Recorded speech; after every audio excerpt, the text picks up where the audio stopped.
نماز چھوڑنا میرے عزیزو اس کو ہلکا مت سمجھ لینا، ہلکا مت سمجھ لینا، بلکہ بعض احادیث میں یہ ملتا ہے کہ کوئی عورت زنا کرتی ہو اور اس کے بعد اس سے پیدا ہوئے بچے کو کاٹ کے پھینکتی ہو، اس سے بڑا گناہ نماز چھوڑنے والے کا ہے، جان بوجھ کر کے جو نماز ترک کرتا ہے۔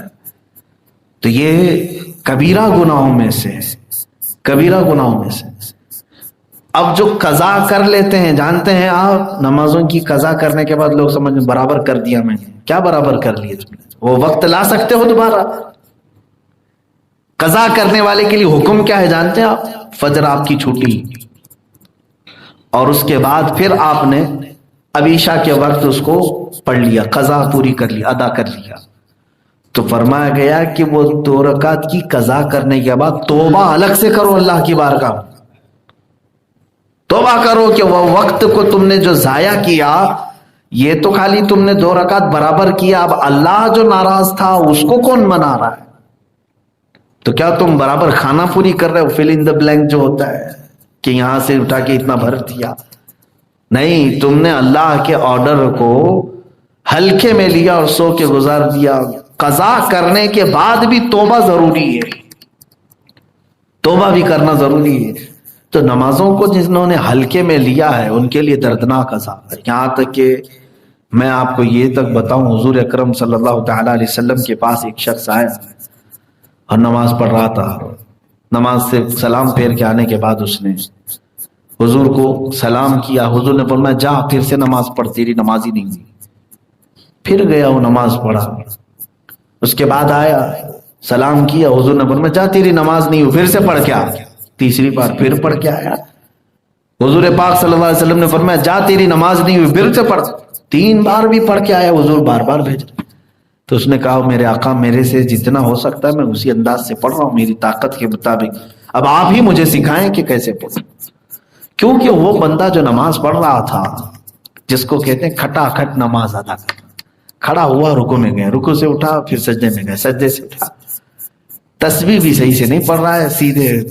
اس کے بعد میرے آقا نے اسے سارا طریقہ بتایا، جب کھڑے ہو تو اطمینان کے ساتھ قرآن کی قرأت کرو، پھر رکوع میں جاؤ تو تمہاری کمر، تمہاری پیٹھ سیدھی ہو جائے، اور اس کے بعد جب تم کھڑے ہو جاؤ تو قومہ بالکل سیدھے ہو جاؤ، پھر سجدے میں جاؤ تو اس کی کیفیت یہ ہونی چاہیے تمہاری 7 چیزیں لگیں، تمہاری 7 چیزیں سجدے میں لگیں۔ ایک تو تمہارا چہرہ یعنی ناک و پیشانی ایک چیز، دونوں ہتھیلیاں اور دونوں گھٹنے اور دونوں پیروں کی 10 انگلیاں، کہا کہ یہ سجدے میں پوری طور پر لگے، 2 سجدے کا حق ادا ہوا۔ پھر 2 سجدوں کے بیچ میں اپنی کمر سیدھی کر کے، پیٹھ سیدھی کر کے بیٹھو۔ تب میرے آقا صلی اللہ علیہ وسلم نے پوری نماز کا طریقہ بتایا۔ اخیر میں ایک صحابی بیان کرتے ہیں، حضور نے فرمایا جو اس طرح کی نماز پڑھتا انتقال کر گیا، کون سی؟ مرغے کی چونچ والی۔ حدیث میں یہی کہا گیا ہے کہ جو اس طرح سے کھٹا کھٹ نماز پڑھ رہا ہے تو اس کو کہا گیا کہ کیا تو دانے چگ رہا ہے جیسے مرغا ٹھونک سے دانے چگتا رہتا ہے، سجدے پہ سجدے سجدے پہ سجدے اس طرح سے کر رہا ہے۔ تو حضرت ابو سعید خدری رضی اللہ تعالیٰ، حذیفہ بن یمان رضی اللہ تعالیٰ نے فرماتے میں نے رسول پاک سے سنا جو اس طرح کی نماز پڑھتے پڑھتے مر گیا، حضور فرماتے وہ دین محمدی پہ نہیں مرے گا۔ آج میں پڑھا تو مجھے بھی شوق ہوا کہ اتنا ہی سخت وعید حضور کی ہے۔ نمازوں میں اگر جلد بازی کر کے بھاگ گیا تو اس کے بارے میں وعید ہے کہ وہ دین محمدی پہ نہیں مرے گا۔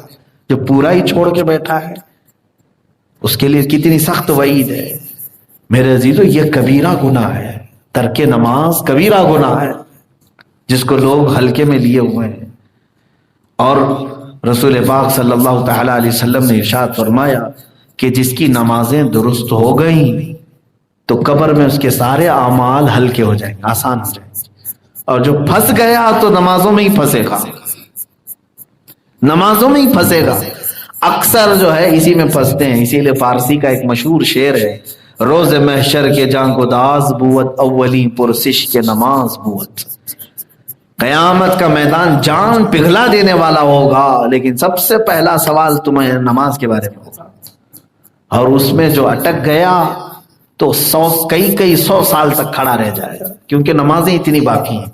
کہاں سے لے کے آئے گا قرضہ ادا کرنے؟ کس سے مانگے گا نمازیں؟ کون دے گا وہاں پر؟ سب کے پاس تو یہی حالت ہوگی. ماں انکار کرے گی، باپ انکار کرے گی. یہاں اگر کہیں دکان پہ چلے گئے، پیسے کم پڑے تو مانگ لو گے نا. اب تو تمہارے پاس بہت ساری سہولیات ہیں. دکان والے سے کہہ دو گے کہ میں پے ٹی ایم کر دوں گا، فلاں کر دوں گا، آن لائن کر دوں گا، کچھ تو کروں. قیامت کے بارے میں سوچو، وہاں پکڑے جاؤ گے تو کیا تمہارے پاس آپشن ہے؟ باپ سے مانگو گے، بھائی سے مانگو گے، ماں سے مانگو گے. قرآن تو پہلے ہی کہہ دیا ہے، یوم یفر المرء من اخیہ وامہ وابیہ وصاحبتہ وبنیہ. یہ وہ دن ہے جس دن بھائی اپنے بھائی سے بھاگ رہا ہوگا، ماں اپنے بیٹے سے بھاگ رہی ہوگی، دوست اپنے دوست سے جان چھڑا رہا ہوگا. کیوں؟ نہیں چاہتا کوئی بھی اپنی نمازیں دے دے، اپنے کوئی روزے دے دے، کوئی نہیں چاہے گا. ایسے اگر جس کی باقی ہیں میرے عزیزو، اللہ نے صحت دی ہے، آج کمپلیٹ کر لو. اور پھر چند دنوں کے بعد دیکھو بڑھاپا آتا ہے تو ہاتھ پیر لٹک گئے، پھر وہ بھی نمازیں نہیں ہو پائیں گی. پچھلی تو چھوڑے، ادا نمازیں پڑھنا ان کے لیے مشکل ہو جائے گا. جوانوں کو اپنی کم نمازیں کمپلیٹ کرنی چاہیے. تو میں تو یہ سمجھتا ہوں 1000 بار تسبیح پڑھنے سے بہتر ہے کہ اپنی پچھلی نمازیں صحیح کر لو. نفل نمازوں پہ نمازیں پڑھنے کے لیے کچھ لوگ کھڑے رہتے ہیں، سنت غیر مؤکدہ، ان کی جگہ پر تم قضا نمازیں پڑھ لو. جو تمہاری زندگی کی چھوٹی ہوئی ہیں اس کو پورا کر لو. اس لیے کہ میں ڈراتا ہوں تمہیں، یہ بہت سخت معاملہ ہے، بہت سخت معاملہ ہے. اور اس میں اگر نہیں بچو گے تو پھر قیامت کے دن تمہارے پاس آپشن تو کوئی نہیں رہے گا. پتہ نہیں کتنے 100 سال کھڑا ہونا پڑے، کتنے 1000 سال، وہ 50,000 سال کے برابر کا دن ہے. اللہ ہمیں محفوظ فرمائے. جب اللہ تعالیٰ نے طاقت دیا ہے، قوت دیا ہے، صحت موجود ہے، تو اس کے سجدے کر لو. یہ ایک سجدہ تجھے، یہ ایک سجدہ جسے تو گراں سمجھتا ہے، 1000 سجدوں سے دیتا ہے آدمی کو نجات. اللہ کا ایک سجدہ کر لو، دوسری جگہ 1000 سجدے کرنے سے بچ جاؤ. نماز کے متعلق یہ دوسرا کبیرہ گناہ ہے. میں نے 2 ہی کبیرہ گناہوں کو آپ کے سامنے ذکر کیا ہے. زندگی باقی رہی تو یہ کبیرہ گناہوں کا سلسلہ میں اس کو ڈیفینیشن کے طور پر عرض کرتا رہوں گا تاکہ لوگ اس سے محفوظ رہیں، اس سے بچ سکیں. اور اللہ کا یہ وعدہ ہے کہ تم اگر کبیرہ سے بچ گئے تو صغیرہ ہم ویسے ہی معاف کر دیں گے.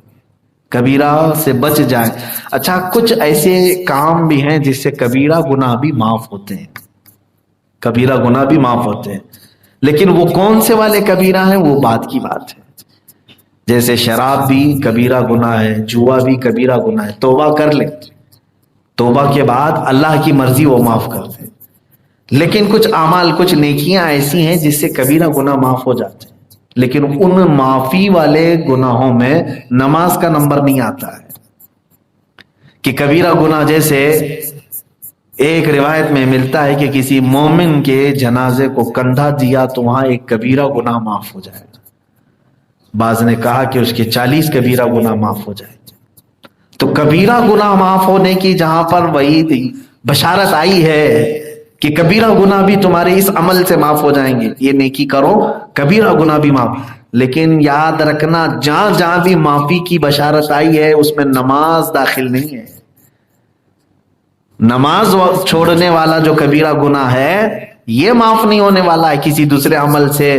اس کے لیے پہلی شرط ہے کہ قضا کرو پھر توبہ کرو تو معاف ہوگی. پہلے قضا کرو، باقی دوسرے جیسے شراب پیتا تھا اب توبہ کر لے، اللہ معاف کر دے گا. جوا کھیلتا تھا اب توبہ کر لے، نشہ کرتا تھا توبہ کر لے، اللہ معاف فرمائے گا. لیکن نماز چھوڑتا تھا تو خالی توبہ کرنے سے معاف نہیں ہوگی بلکہ اس کی قضا بھی کرنی ہوگی. اس وقت تک اس کی توبہ بھی معلق ہے، لٹکی ہوئی. یہ بات سب لوگ اپنے ساتھ باندھ کر کے رکھو. میں نے اپنا فریضہ ادا کر دیا کہ میں نے تمہیں کبیرہ گناہوں سے ڈرا دیا، اور اس لیے کہ سوال ہم سے بھی ہوگا بعد میں. کیا اللہ رب العزت نے جو مجھے علم دیا، یہ سوال ہم سے ہوگا، کیا تم نے میرے بندوں کو کبیرہ گناہوں سے ڈرایا تھا؟ ہم عرض کریں گے کہ ہاں مولا، ہم نے انہیں بتایا تھا. پھر تمہارے پاس اب کوئی عذر نہیں رہ جائے گا. تم یہ نہیں کہہ سکو گے کہ اے اللہ مجھے معلوم نہیں تھا کہ کبیرہ تھا کہ صغیرہ تھا. آج میں نے اتمام حجت کے طور پر بیان کر دیا کہ اب تمہارے پاس عذر بھی نہیں رہے گا۔ اللہ رب العزت کبیرہ گناہوں سے آپ سب کو محفوظ رکھے، اللہ کے ساتھ شرک کرنے اور ترک نماز کرنے سے مولا ہمیں محفوظ رکھے۔